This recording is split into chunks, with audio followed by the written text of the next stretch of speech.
sa Reporter's Notebook, lupa o stocks? Sagot na nga ba ito sa sigalot sa Hacienda Luisita? It did not achieve the purpose. At yun was only used for the landowners to keep the land. At ang pagpatay sa mga lider ng Padilla at Snake Gang syndicates, rub out o shoot out? Lagi mo lang bang papatayin ng mga pulis ang mga batang nagkakamali? Hindi pa nila pwedeng bigyan ng chance sa magbago.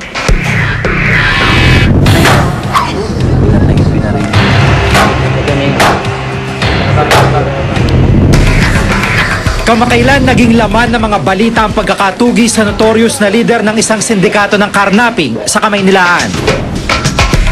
Si Ivan Padilla, 23 taong gulang at itinuturing na pinakabatang leader ng sindikato ng carjacking group sa bansa. Specialize sila sa demand. Halimbawa, gusto mo ng cruiser. Titira sila ng Land Cruiser. So, mas discriminate yung clientele nila. Kaya low profile sila, but they're hitting big time. Alas 3 ng madaling araw ng August 2 na makatanggap umano ng tawag ang mga operatiba ng NCRPO Anti-Carnapping Group sa isang asset tungkol sa kinaroroonan ni Ivan Padilla. Alas 4:30 na magkita-kita ang miyembro ng operatiba sa isang gasolinahan sa Buendia Avenue sa Makati City. Alas 4:45 nang matambangan nila ang kotseng sinasakyan ni na Ivan Padilla. Matapos umanong makipagpalitan ng putok ni Padilla, napuruhan ito at natamaan sa kanyang noo. Lagi mo lang bang papatayin ng mga pulis ang mga batang nagkakamali? Hindi pa nila pwedeng bigyan ng chance sa magbago. Ang nangyari nung kasi is may tinuro siyang pistol, revolver, then naging instinctive yung response ng police. Ikaw muna bago kami. Parang gano'n ang nilabasan. Kagad namang hinuli ang kasama nito sa sasakyan na si Mark Indusil. Alas 5:50 o halos isang oras matapos ang engkwentro nang madala sa ospital ng Makati si Padilla at alas 6:00 naman nang ideklara siyang dead on arrival.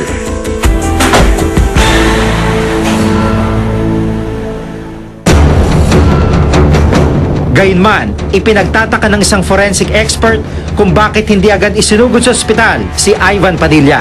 Kung may sugat, dalhin mo sa ospital. Agad-agad. Kung ang excuse ay kasi may procedure daw sila para just to make sure na safe na. Pero akala ko nga, in control na, nakagapos na. So ano pa ang risk doon? Palaisipan rin sa pamilya ni Ivan na naging resulta ng pagkamatay niya. Sa death certificate kasi ni Ivan Padilla, hindi tama ng baril kundi ang tinatawag na asphyxia o pagkaubos ng hininga dahil sa malakas na puwersa sa lalamunan ang sanhiraw ng pagkamatay nito. Kahit sabihin natin may shootout, bakit may sakal nakasama? Diba? Kung sakal, dapat nung time na ini-interview sa sasakyan, patay na yung anak ko. So, ano yun? Di ba overkill talaga? Sabi ko naman, pwede naman siguro nilang tinamaan na lang sa paa eh. At kinulong pagkatapos, di ba? Halimbawa, sabihin nga niya. Dagdag pa ni Dr. Fortune, questionable kung ano nga ba ang nangyari sa mga oras na dinala ito sa ospital. So, paanong pumasok yung elemento na ang kanyang ikinamatay pala ay sa paghinga? Pag sinabi mong blunt force applied to the throat, yun pala yung nandun actually sa autopsy report. Then, ano to? Neck compression? Anong form? Is this not outright strangulation? Pero ginit ng PNP na sinunod nila ang standard operating procedure sa pagtugis kay Ivan Padilla. As far as the NCRPO is concerned, I think they exercise all precautions. Ang reaction usually ng police, basta may wounded, diretso kagad sa, hospital na yan. As to the other collateral injuries, hindi natin alam. Ang regret ko talaga dito sa kasong to, na-cremate yung body. Kasi yung mga tanong natin na-fracture ba yung hyoid bone? Gaano ka-significant kaya yung, may tama siya sa sa forearm near the wrist. Gaano ka-significant yun? Talaga bang may trauma sa neck?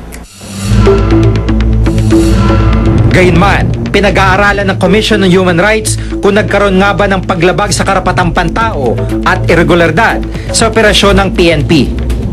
Titignan natin, not only sa footage, sa mga independent witnesses accounts, sa kasama niyang nahuling buhay ni Ivan, at yung mga policemen involved in that operation.